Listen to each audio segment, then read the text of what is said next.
Middlesex went from the sublime to the near ridiculous as they were dismissed cheaply on the opening day of their latest LV County Championship match with Warwickshire at Edgbaston.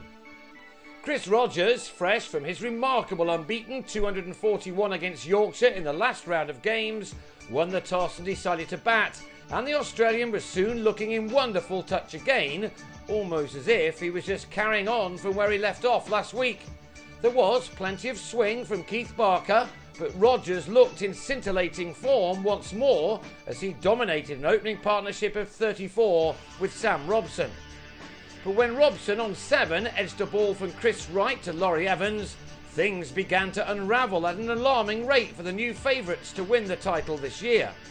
David Milan was out for a duck, Evans taking a blinding slip catch, the ball arriving to him in a flash. Wright then removed Neil Dexter's middle stump after he'd made 6, before the same bowler, in cracking form right now, had Rogers held at slip by Varun Chopra.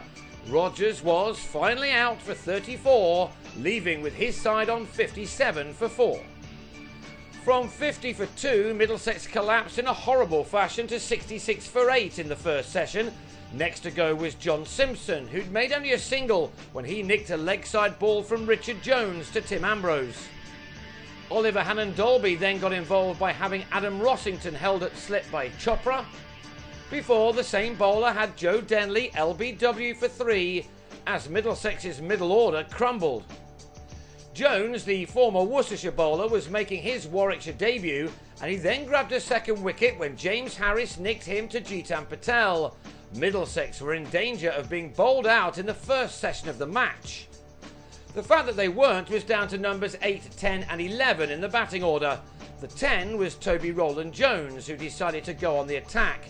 He was given some balls to hit, and hit them he did as he found the boundary 5 times from the 20 balls he faced. It was, though, a far cry from the incredible run chase the other day, where Middlesex amassed 472 for the loss of only 3 wickets against Yorkshire. They found themselves on 106 for 9 here, when Rowland-Jones, having raced to 25, gave Chopra his 3rd catch of the day, Wright with his 4th wicket to add to the 7 he got in the win over Nottinghamshire last time out. With Stephen Finn heading to the crease, Wright and his teammates would have fancied finishing off the innings quickly, but that wasn't to be the case.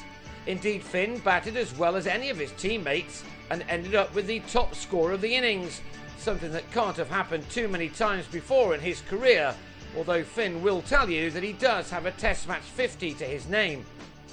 He struck 5 fours and this 6 in this knock. Barker won't be too pleased with the delivery, which was clobbed into the distance by Finn. Finn received excellent support from Ollie Rayner, who stuck around much longer than any of his colleagues. He made 31 in his 103-minute stay at the crease. He was the last man out as Chopra took yet another catch at slip, this time off Patel. Finn was left undefeated on 37 as Middlesex were all out for 167, the last 2 putting on 61 runs to add to the 40 added for the 9th wicket. Warwickshire then were just where they wanted to be, but they then lost 2 wickets with only 27 runs on the board in reply. Chopra on 12 was bowled by Rowland-Jones, before Evans went in the same way for 4. It looked as if it was going to be another day when a whole host of wickets was going to fall. Batting as well as anybody on this tough day was 18-year-old Hong Kong-born, Australian-raised Sam Hain, who was making his first-class debut. He looked good at the crease with a solid technique too, and you'd expect that from a boy who made his second 11 debut for the county at the age of just 14. He lost his partner Ian Westwood with a total on 65. The opener, in his first appearance of the season, had made heavy weather of his 19 runs until he was brilliantly caught by Rayner off Dexter. It was still tough going for the batsman on a pitch which consistently offered the bowlers something. The man who coped with it better than anyone else was the debutant, who formed a handy partnership with Atiq Javid for the 4th wicket of 39 runs made in 18 overs together. Haynes' 42 was the best score of the day. He'll have been really disappointed to get out just 20 minutes before the close as he bottom-edged to cut off Rowland-Jones back onto his stumps. It was an unfortunate way to end a very promising debut innings. It was to be the last wicket of the day too, with Ambrose and Javid seeing out the remaining 5 overs, by the end of which Warwickshire were only 44 runs adrift. They will enter the second day on 123 for 4, a pretty good place to be in after just one day of this contest. They'll hope that their middle and lower order can get them well ahead in the first innings to put pressure on Middlesex, who, of course, know how to turn a game on its head.